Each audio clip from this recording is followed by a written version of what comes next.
Welcome to our Glory Globe TV's breaking news. Yes, more than 50 people were killed after Israeli forces struck one of the largest refugee camps in Gaza, according to the Hamas-run Palestinian Ministry of Health, Jabalia.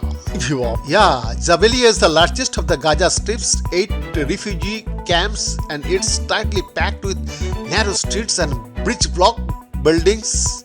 Before the war, it housed around 116,000 residents who lived in just 1.4 square kilometer.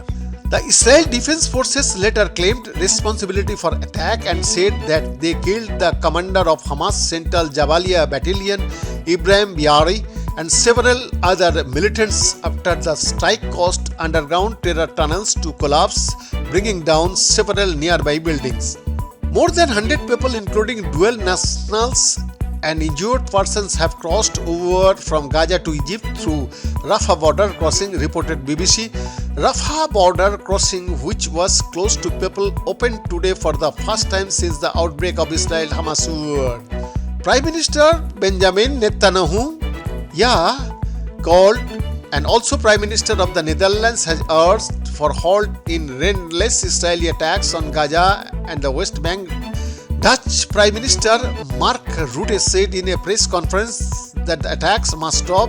He is on state visit to Malaysia. He met his Malaysian counterpart Anwar Ibrahim and discussed cooperation between the two countries and also regional and global issues. French President Emmanuel Macron said on Wednesday, hates the debate over value of Jewish lives and Palestinian lives, as he called for civilians.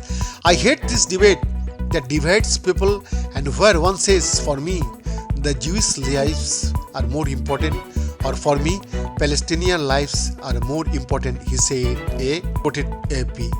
Every life counts in this world, he added.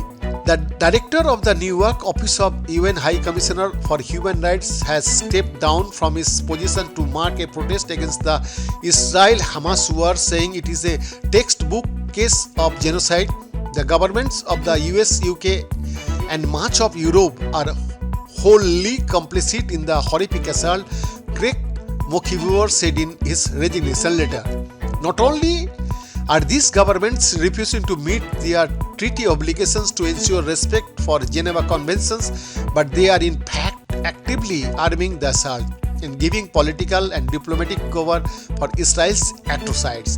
He wrote and added, it became painfully clear that we had failed in our duty to meet the imperatives of prevention of mass atrocity. We are failing again. Turkey and Iran on Wednesday called a regional conference to contain the Israel-Hamas from spreading. We do not want the human tragedy in Gaza to turn into war that affects the region's countries, Turkey's Foreign Minister Hakan Fidan reportedly said during a press briefing alongside Iranian counterpart Hossein Amir Abdollahian. Hamas-led health minister said Wednesday, November 1, that the death toll in the Gaza Strip has released, and also the alarming reached 8,796 as per a statement from the health ministry. The deaths included 3,648 children while 22,219 were injured.